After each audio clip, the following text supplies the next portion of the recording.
What if I told you? One of the most famous texts in human history hides something almost nobody talks about.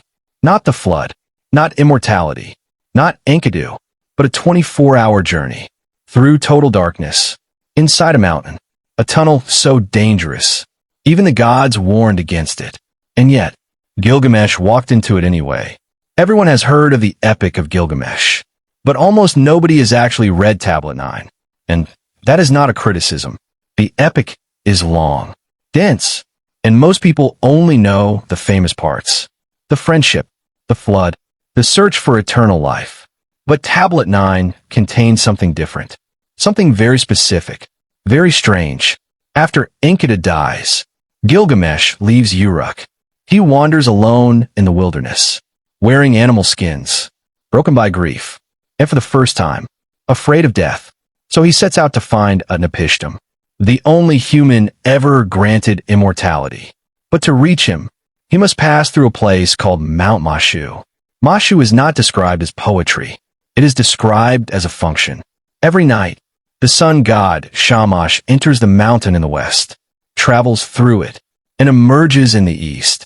At dawn, inside the mountain, is a tunnel, the path of the sun. When Gilgamesh arrives at the entrance, he is stopped. Guarding the gate are beings unlike anything human. Scorpion men, human from the waist up, scorpion from the waist down. Their heads reach the sky. Their lower bodies stretch into the underworld. Their gaze is death. These beings are not just from a story. They appear in real Mesopotamian artifacts, carved into ancient seals. The scorpion man looks at Gilgamesh and says, "This one is not fully human. He carries the flesh of the gods." Gilgamesh explains his mission. He wants to reach an Epishtim. He wants the secret of immortality. The answer he gets is direct. No human has ever done this. Inside the mountain, he is told, there are 12 double hours of darkness. In their system, one double hour equals about 2 modern hours. That means 24 hours of complete darkness. No light, no exit, no turning. And if the sun catches you inside, UD. Still, the scorpion man steps aside. Gilgamesh enters. What happens next is one of the most precise descriptions.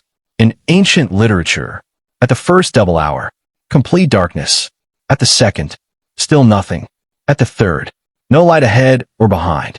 It continues. Fourth, fifth, sixth, hour after hour. The text measures his progress. This is not emotional storytelling. This is structured, counted, recorded. At the 11th double hour, something changes. A faint light appears. At the 12th, he emerges. Just in time, the text makes it clear. If he had been any slower, the sun would have caught him inside. And beyond the tunnel, he finds something impossible. A garden, but not a natural one. The trees do not bear fruit. They bear jewels. Lapis lazuli, carnelian, agate, rubies. A place where the world is different. A boundary between what we know and what lies beyond. Scholars say this is symbolic. A journey through death and rebirth. But here is the question. The same text uses the same measurements to describe real places. Places we can identify today. So why is this different? Why is this called metaphor when everything else is taken literally? And here is where it gets stranger. Ancient Egypt describes the sun traveling through an underground realm. Every night, Norse mythology speaks of a guarded passage between worlds. Hindu texts describe vast underground realms connected to the surface. Hopi tradition speaks of a physical opening in the earth where humanity emerged.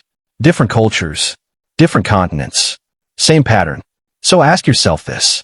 What kind of tunnel takes 24 hours to walk through, runs east to west underground, and was considered too dangerous for any human? Because according to Tablet 9, Gilgamesh did not imagine it. He walked through it.